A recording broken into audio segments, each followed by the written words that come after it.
दासिया अजांकर रास्तार एवं अभिनेत्री वर्षा प्रियदर्शनी।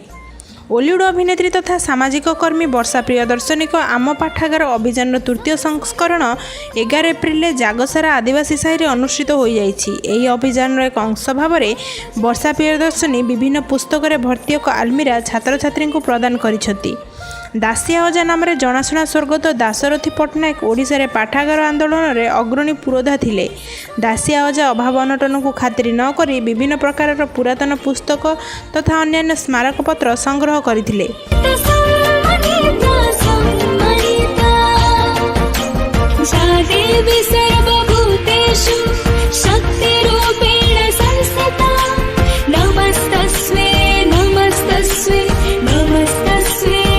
सही पुस्तक गुड़िक नहीं शेष में 1959 मसीह ग्राम एक संग्रहालय सहित एक पाठागार स्थापन करते, जोठार बर्तमान 1.5 लाख टंकार पुस्तक एवं सामयिक पत्रिका खजुरीपत्र चित्र एवं अन्य अनुसंधानमूलक सामग्री रही।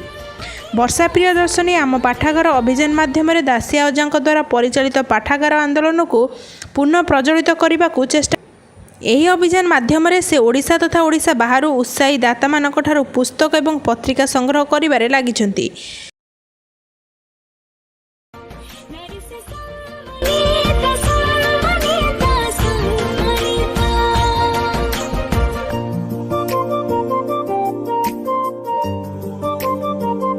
समग्र राज्य में शिक्षा प्राप्ति वंचित व्यक्ति तथा अभावी शिक्षार्थी विशेषकर पिलामानंकु संगृहित पुस्तक दान करने को योजना करिसेंती। जेपरि दासिया अजा कल्पना करथिले, वर्षा प्रियदर्शनी मध्य ओडिशार प्रत्येक जिले में पाठागार स्थापन को उत्साहित करने लक्ष्य रखिछंती। वर्तमान सुधा से यही अभियान माध्यम शह शह पुस्तक संग्रह कर वितरण कर सारिछंती।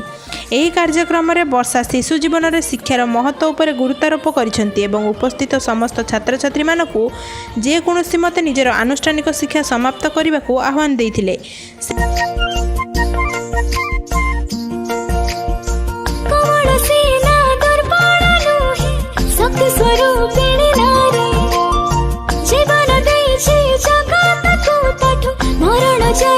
से महामारी द्वारा आसीथिबा कठिन परिस्थिति छात्र छात्री अवस्था विषय पचारि बुझीथिले। छात्र छात्री माने अभिनेत्री सेमानकर स्वप्न एवं भविष्यतर लक्ष्य विषय आलोचना करथिले एवं किछि सांस्कृतिक कला प्रदर्शनी द्वारा वर्षा प्रियदर्शनी मन मोहिथिले। यही कार्यक्रम में सारा राज्य सरकार द्वारा निर्देशित समस्त कोविड सतर्कता कड़ाकड़ी भाव पालन करा जायथिला।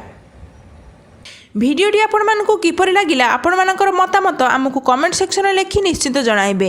जदि आपण मैंने आमर ये चैनल नुआ होइथिबे आमर ये चैनल को सब्सक्राइब करिनेबे एवं भिडियोटी भल लागिले गोटे लाइक करी अधिकरु अधिक शेयर करिवे।